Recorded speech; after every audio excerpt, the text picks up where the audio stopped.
Irmãos queridos, nós vamos abrir a palavra de Deus no livro de Atos dos Apóstolos, capítulo 17. Atos dos Apóstolos, capítulo 17.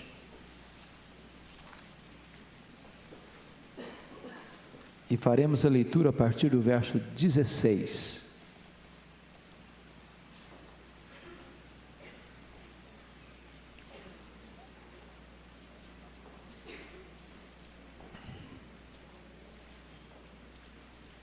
O discurso de Paulo em Atenas.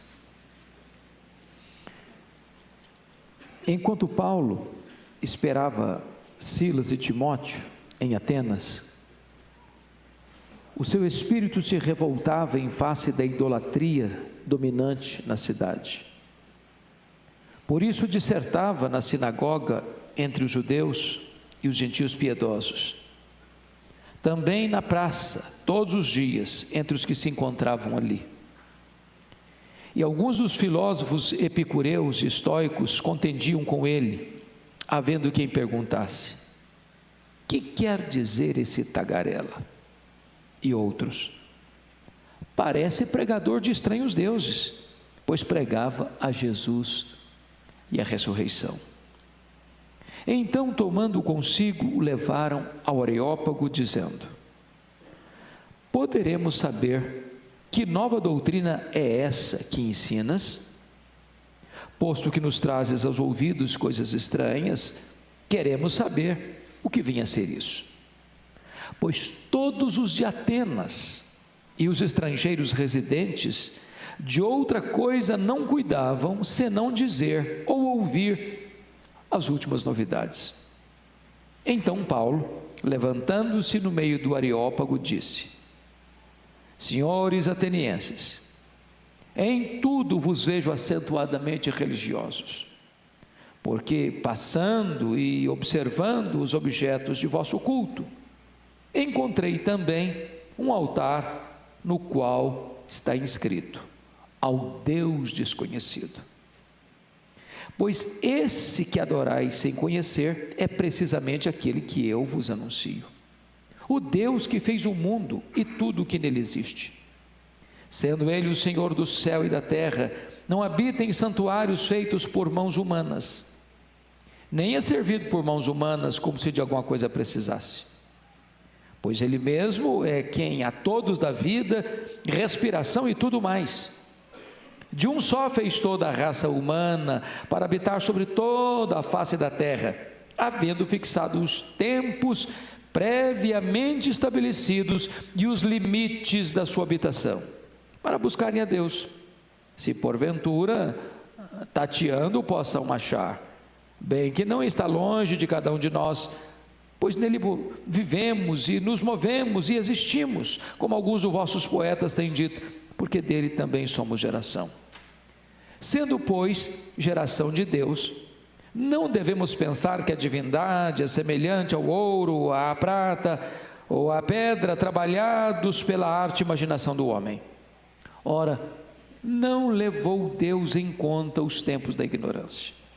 Agora, porém, notifica aos homens que todos, em toda parte, se arrependam, porquanto estabeleceu um dia em que há de julgar o mundo com justiça, por meio de um varão que destinou e acreditou diante de todos, ressuscitando dentre os mortos. Quando ouviram falar de ressurreição de mortos, uns escarneceram, e outros disseram: a respeito disso, te ouviremos noutra ocasião. A essa altura, Paulo se retirou do meio deles. Houve, porém, alguns homens que se agregaram a ele e creram. Entre eles estava Dionísio, o Areopagita, uma mulher chamada Dâmaris, e com eles outros mais. Amém.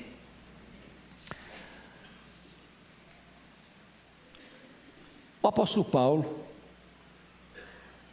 o que nós chamamos de o maior bandeirante do cristianismo,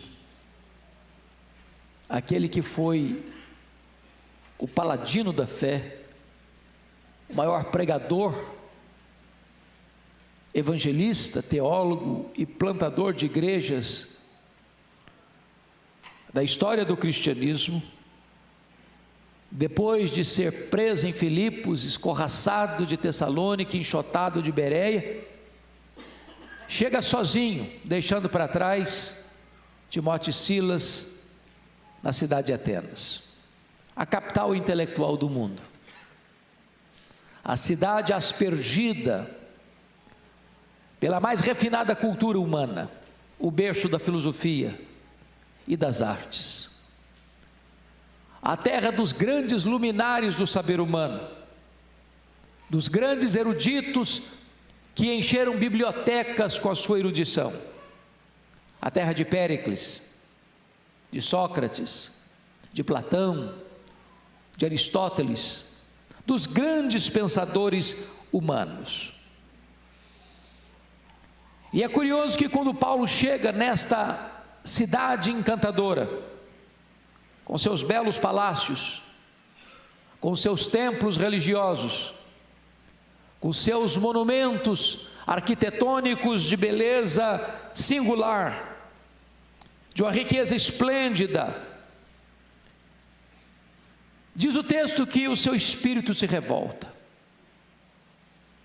Ele não se encanta com os monumentos, ele não visita a cidade como um turista desatento, a sua alma como que é oprimida pelo espírito da falsidade religiosa que campeava naquele reduto tão intelectualizado.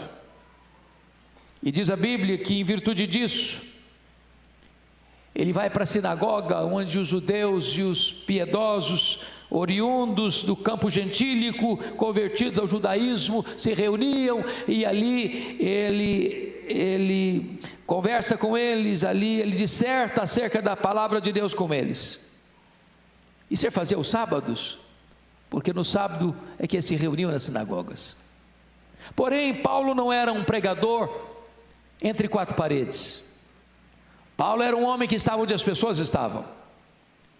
Por isso diz o texto que todos os dias, sem exceção, ele ia para a ágora, ele ia para a praça. E a praça dos gregos, chamado ágora, não era uma praça como a nossa hoje, com jardins, com bancos. Não, a praça era o cenário político mais importante dos gregos. A praça era o local onde os pensadores, os oradores, os grandes estudiosos e luminares do saber se reuniam para discutir sua cosmovisão com as pessoas. E Paulo vai para lá. E Paulo se insere neste meio acadêmico. E não tarda para que alguns filósofos estoicos e epicureus comecem a discutir com ele, a contender com ele. E esses homens, cheios de empáfia e de orgulho, pela sua cultura refinada, pelo seu muito saber, olham para Paulo com preconceito e o chamam de tagarela. Essa palavra tagarela é uma palavra muito pesada. A palavra grega spermologos é a ideia de um passarinho que está no esgoto, catando sementes. Ou, esta palavra significa aquele que não tem ideias próprias, aquele que fica jogando palavras que não são suas, porque não tem ainda a independência para formar a sua própria opinião sobre determinado assunto. E diz a Escritura que diante desse fato, Paulo chama de tal forma a atenção de Atenas, que era uma grande metrópole na época, que os atenienses e os estrangeiros residentes em Atenas, de outra coisa não cuidavam senão falar das últimas novidades, do que Paulo estava pregando, porque ele pregava a Jesus e a ressurreição. Então, mesmo numa cultura politeísta, com tantos deuses, para eles Paulo estava pregando outras duas divindades que eles não conheciam, Jesus e a ressurreição, como se fosse uma divindade masculina e uma divindade feminina. E então levam Paulo ao tribunal dos judeus, ao tribunal dos gregos, o Areópago. Era mais do que um espaço físico, era mais do que uma geografia da cidade, era o local onde as grandes questões eram tratadas pelas autoridades constituídas daquela cidade. Paulo é levado ali para ser interrogado, para ser interpelado. E quando ele chega naquele seleto ambiente, Paulo é extremamente estratégico, porque seu espírito estava revoltado por causa da idolatria, mas ele abre um dos mais sublimes discursos registrados na Bíblia, de uma maneira extremamente sensível, estratégica e sábia. E ele dirige-se assim: senhores atenienses, em tudo eu vos vejo acentuadamente religiosos. Imaginem vocês se Paulo tivesse se dirigido assim: senhores atenienses, tão sábios que são, mas mergulhados num caudal de idolatria. Talvez ele poderia ter fechado a porta da comunicação.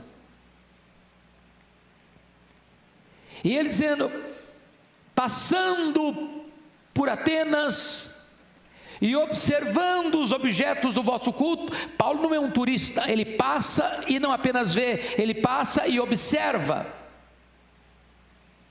Às vezes nós andamos pela cidade, irmãos, e nós olhamos, e nós tiramos fotos, e nós observamos a beleza dos monumentos, mas nós não observamos o que está por trás dos monumentos, o que está por trás da cultura, o que está por trás da religiosidade de um povo.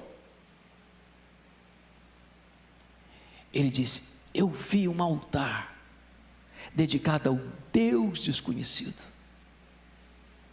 Por que isso? Porque dentro da cultura grega havia tantos deuses, que para cada pórtico, para cada templo, para cada monumento, havia uma divindade. E dentro da crendice politeísta deles, eles pensavam: as divindades que nós servimos sem conhecer são iracundas, são vingativas, e toda divindade precisa ter um altar. Mas eles pensavam: e se porventura nós tivermos esquecido alguma divindade, se erigirmos aqui algum altar, essa divindade vai nos punir. E eles então, com medo de correrem esse risco, levantaram um altar ao Deus desconhecido. E Paulo pega este gancho para falar para eles do Deus verdadeiro que eles não conheciam. E então Paulo começa a apresentar para eles o Evangelho.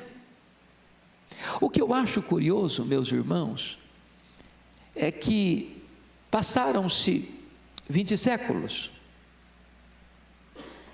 São Paulo hoje, Rio de Janeiro hoje, Brasília hoje, Belo Horizonte hoje, Fortaleza hoje, ou as outras cidades e capitais do nosso país hoje, não são diferentes da Atenas do passado. Prestem bem atenção vocês. O mundo hoje, como naquela época, tem muito interesse por novidades, mas não tem interesse pela verdade.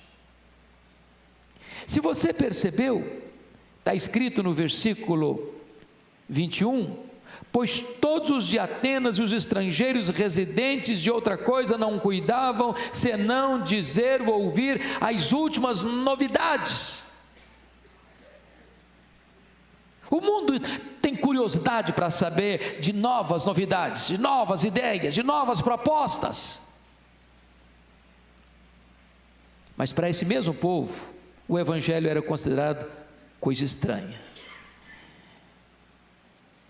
Para eles, Paulo estava pregando coisa estranha.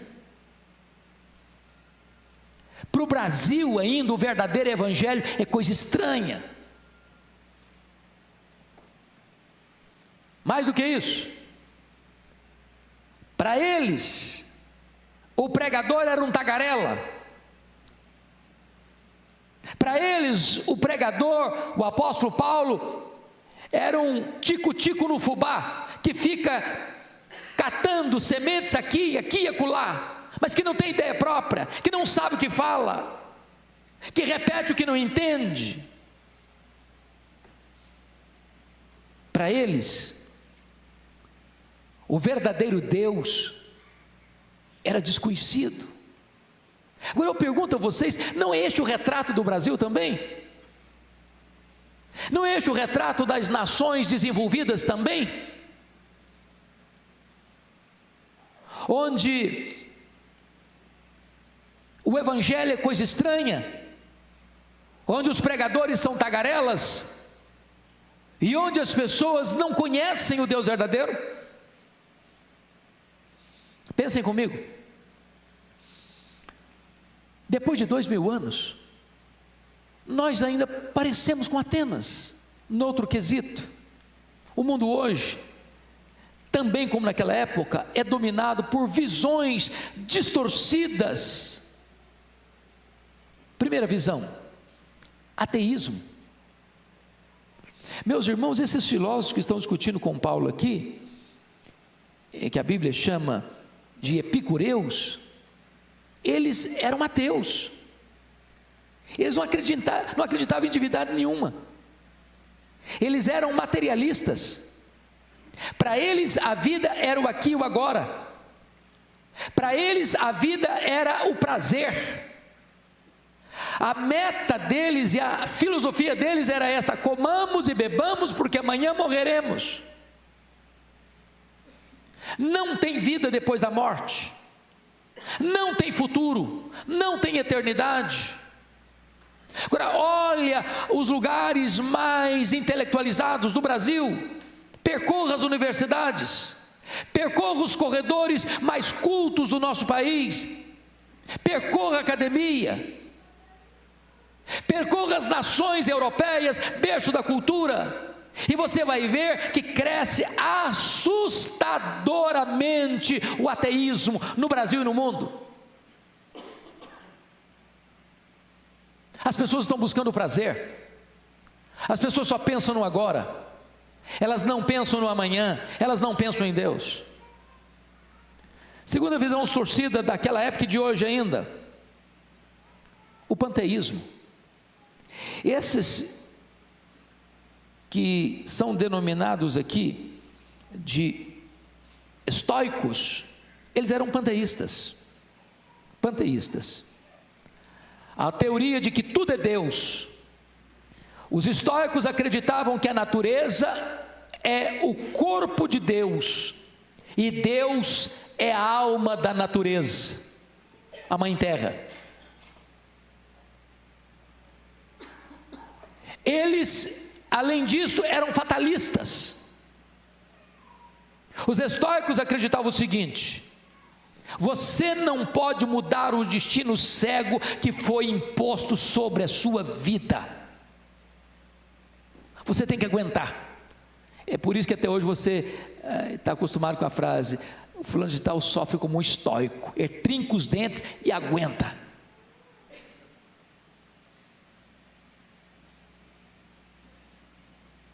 A filosofia dos estoicos era a filosofia de Gabriela, cravo e canela. Eu nasci assim, eu cresci assim, eu vou morrer assim, não dá para mudar. Eles pensavam isso. Mas hoje os intelectuais do nosso tempo pensam do mesmo jeito.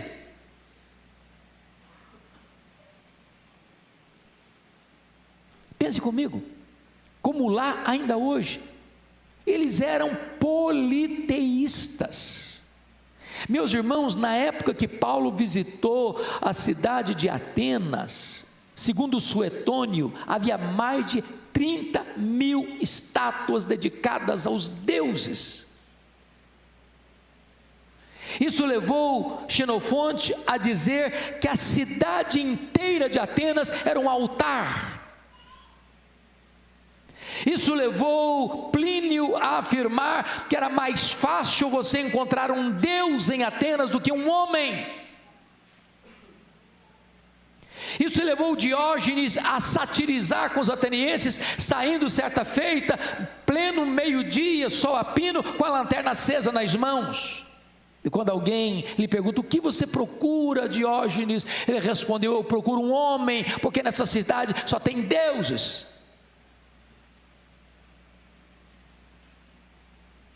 Era uma cidade politeísta, com muitos deuses.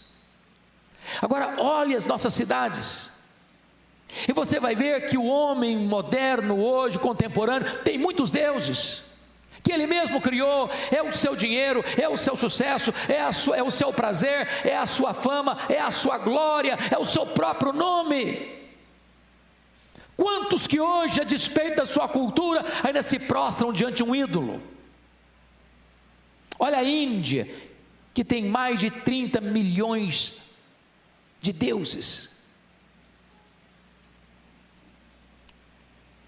Pois bem, queridos, é nessa conjuntura que Paulo pregou, e é nessa conjuntura que você e eu vivemos, é que Paulo então vai falar sobre o Deus que eles adoravam sem conhecer, o Deus desconhecido.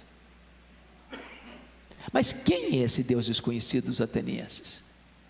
Então, notem comigo que Paulo começa o seu discurso a partir do verso 23, dizendo o seguinte: pois esse que adorais sem conhecer é precisamente aquele que eu vos anuncio.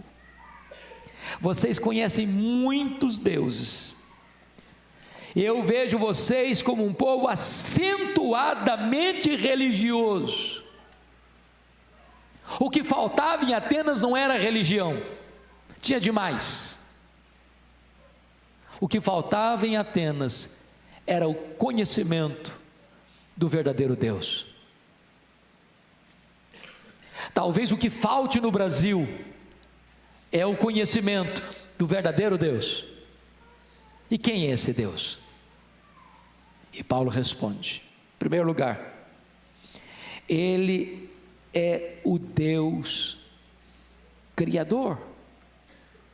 Confira comigo, por gentileza, o que ele vai expressar para nós aí no versículo de número 24.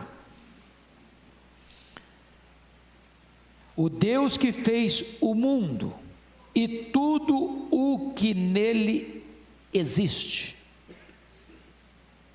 Amados irmãos, eu acho maravilhoso isso, porque já naquela época de Paulo, já havia pessoas que pensavam na questão de outras explicações para a origem do universo, que não a criação.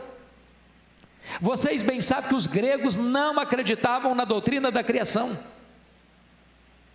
Vocês bem sabem que os gregos pensavam que a matéria era eterna. Vocês bem sabem que os gregos pensavam que a matéria sendo eterna, a matéria também era má, e o espírito era bom. Então eles não acreditavam na criação, porque eles entendiam que Deus devia ser bom, e se Deus é bom e a matéria é má, Deus bom não pode criar matéria má.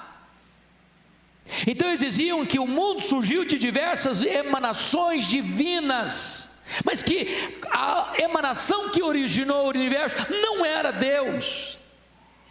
E Paulo não tem nenhum problema de consciência, Paulo não tem nenhum problema intelectual para afirmar na terra da intelectualidade, que não acreditava na doutrina da criação, que Deus criou o mundo e tudo que nele existe.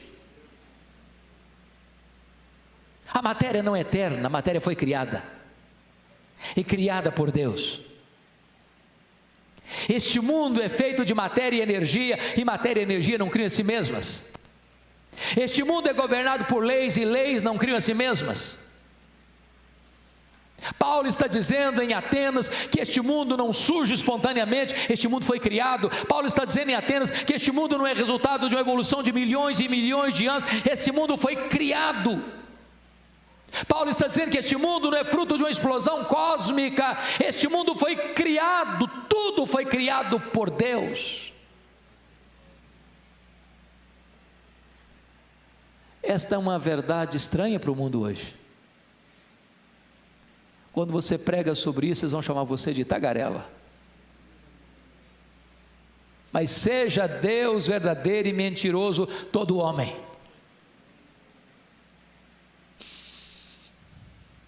Certa feita, em virtude da perseguição da Revolução Francesa, que foi uma onda de ateísmo que invadiu e varreu a França, um desses emissários da Revolução Francesa chega numa cidade do interior e aborda um campesino assim: eu vim aqui hoje para fazer duas coisas. Primeiro, rasgar sua Bíblia. Esse livro é um livro ultrapassado. Uma pessoa informada não acredita mais nesse livro de capa preta. Segunda coisa que eu vim fazer aqui é queimar o templo da sua igreja, porque ter fé em Deus não faz mais sentido.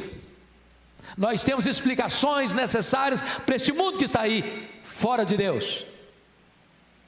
E o campesino respondeu com sobriedade absoluta: o senhor pode até rasgar minha Bíblia, o senhor pode até queimar o templo da minha igreja,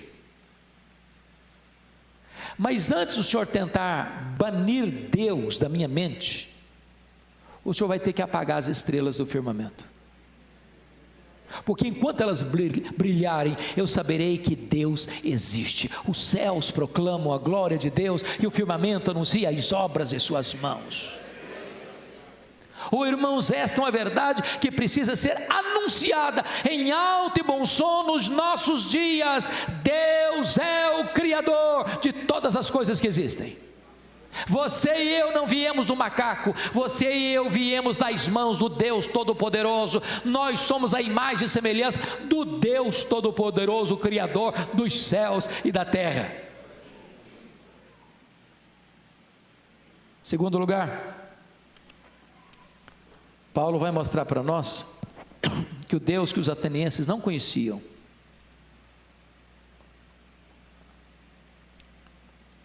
é o Deus da providência.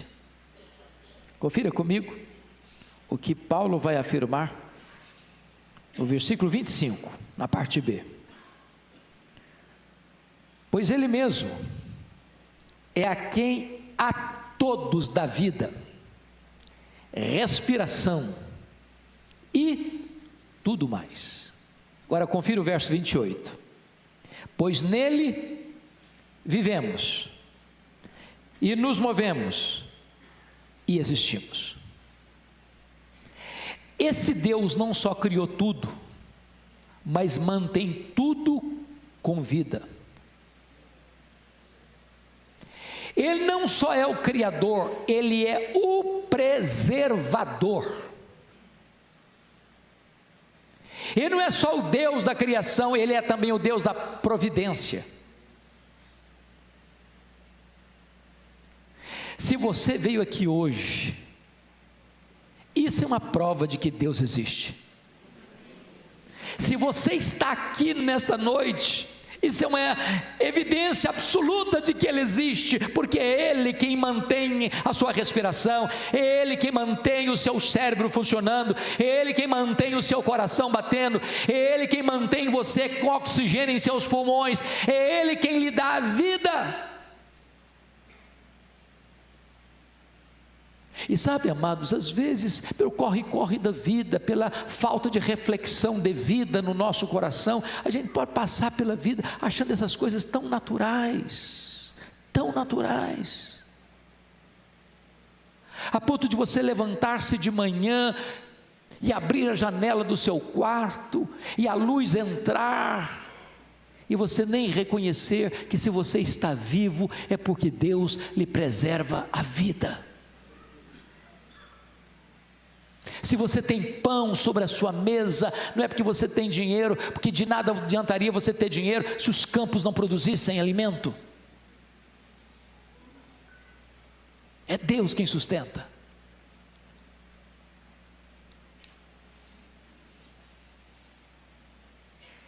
Mas, finalmente, Paulo vai dizer para os atenienses que o Deus que eles não conheciam é o Deus da salvação. Paulo pregava em Atenas a Jesus e a ressurreição. Eu acho curioso porque era outra coisa que eles não acreditavam. Os gregos não acreditavam em ressurreição. Para um grego, quando alguém morria, era como libertar a alma da prisão do corpo. Para um grego, ressurreição, voltar a alma para o corpo, era um retrocesso. Paulo se dirige aos epicureus que achavam comamos e bebamos porque amanhã morreremos e não tem mais nada. Ele está dizendo, tem sim, tem ressurreição, tem sim, tem juízo final, tem sim, tem acerto de contas com Deus. E Paulo então vai mostrar para os atenienses, que se julgavam os donos do saber, que eles estavam mergulhados num caudal de ignorância espiritual, dizendo o seguinte: Deus agora ordena que todos em toda parte se arrependam, se arrependam. E o que é arrependimento? Arrependimento tem 3 elementos fundamentais e nós precisamos entender isso. A palavra metanoia significa mudar de mente. Segundo, sentir tristeza segundo Deus. Terceiro, dar meia volta. Você está caminhando para cá, você agora caminha para cá. Você vira as costas para o pecado e se volta para Deus. Se não houver a convergência desses 3 elementos, razão, emoção e volição ou vontade, não teve arrependimento. Eu ilustro. Pensem comigo na diferença entre Judas Iscariotes e Pedro. Judas traiu, Pedro negou. Judas conseguiu dar 2 passos dos elementos do arrependimento. Ele reconheceu que estava errado, declarou que estava errado, trair sangue inocente. Ele sentiu tristeza, ele devolveu o dinheiro, ele não quis saber daquele dinheiro mais, mas ele não completou o ciclo do arrependimento, ele não deu o último passo do arrependimento, que é voltar-se para Deus. O resultado foi o suicídio. Isso é remorso. Pedro reconheceu o seu erro, sentiu tristeza pelo seu erro, mas ele voltou-se para Jesus, ele fechou o ciclo do arrependimento, foi perdoado e foi restaurado. Talvez você pergunte, mas de que devo me arrepender? Não apenas daquilo que você faz, mas de quem você é. A Bíblia diz que todos pecaram e destituídos estão da glória de Deus. O melhor de nós aqui, com as suas justiças mais belas aos olhos dos homens, não consegue, o melhor de nós não consegue o favor de Deus pelos seus próprios méritos, porque as nossas justiças não passam de trapos de imundícia aos olhos dele. É preciso que você se arrependa. A grande manchete do Evangelho é: arrependei-vos. Esta foi a mensagem dos profetas, esta foi a mensagem de João Batista, esta foi a mensagem de Cristo, esta foi a mensagem dos apóstolos, esta é a mensagem da igreja: arrependei-vos. Mas por que arrepender-se? Porque o texto diz, porque haverá um dia de juízo. Esse dia já está determinado, o juiz já está escalado, e todos nós vamos ter que comparecer lá. E a não ser que você se volte para Cristo e creia nele, não haverá a mínima chance ou a menor esperança de você ser perdoado e salvo.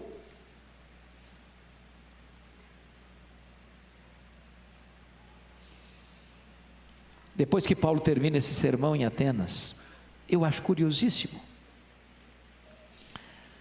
porque o seu auditório se divide em 3 grupos. O primeiro grupo está no versículo 32, uns escarneceram dele.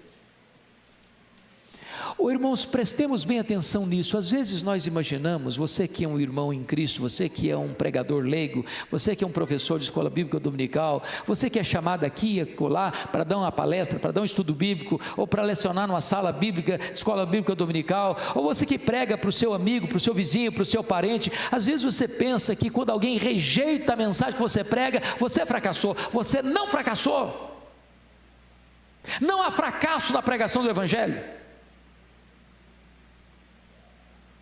O Evangelho, a palavra de Deus, é uma espada de 2 gumes, ela corta de um lado, ela corta do outro, ela salva e ela condena.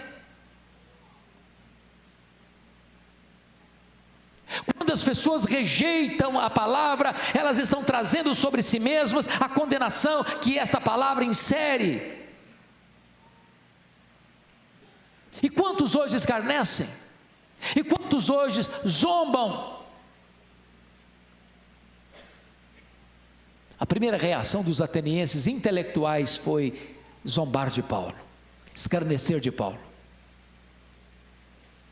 A segunda reação está no versículo 32 ainda, está escrito aí: a respeito disso te ouviremos noutra ocasião.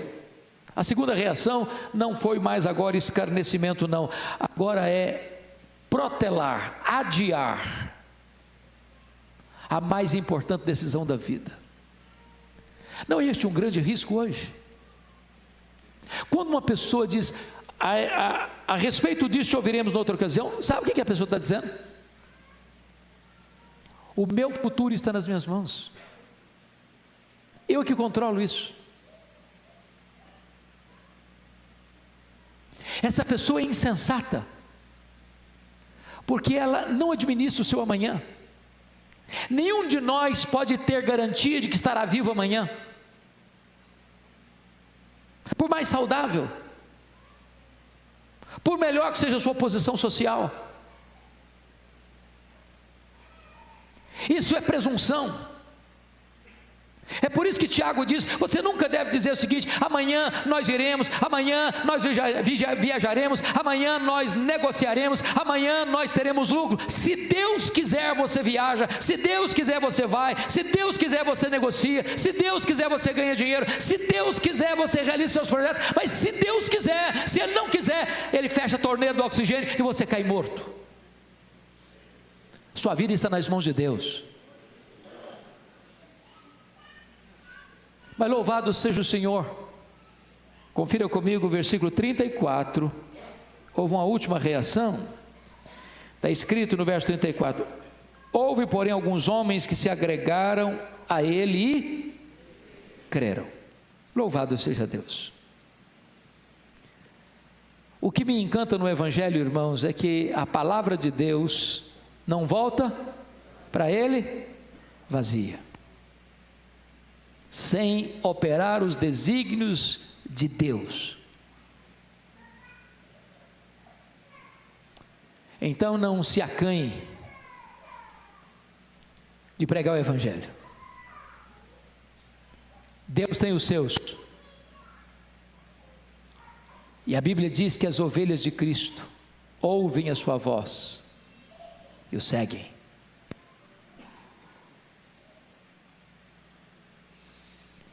Eu não sei como é que você entrou aqui hoje. Pressuponho que todos que entraram aqui já são irmãos em Cristo, mas eu não sei, só Deus sabe, só Deus sonda os corações. Se você entrou aqui hoje apenas como um religioso, Se você entrou aqui hoje e ainda não se arrependeu dos seus pecados, se você entrou aqui hoje e não está preparado para ter um encontro com Cristo, diante do seu grande tribunal, para dar conta da sua vida, eu quero convidar você hoje para vir a Jesus, para confiar nele, para ser perdoado por ele, para receber dele a vida eterna. Não é sábio deixar isso para amanhã. Os atenienses pensaram que teriam outra ocasião. Eu não sei se aquelas pessoas tiveram outra ocasião. Eu não sei se você terá outra ocasião. Por isso, hoje é o dia da salvação. Hoje é o dia oportuno. Nós vamos orar. Curva sua fronte, por favor.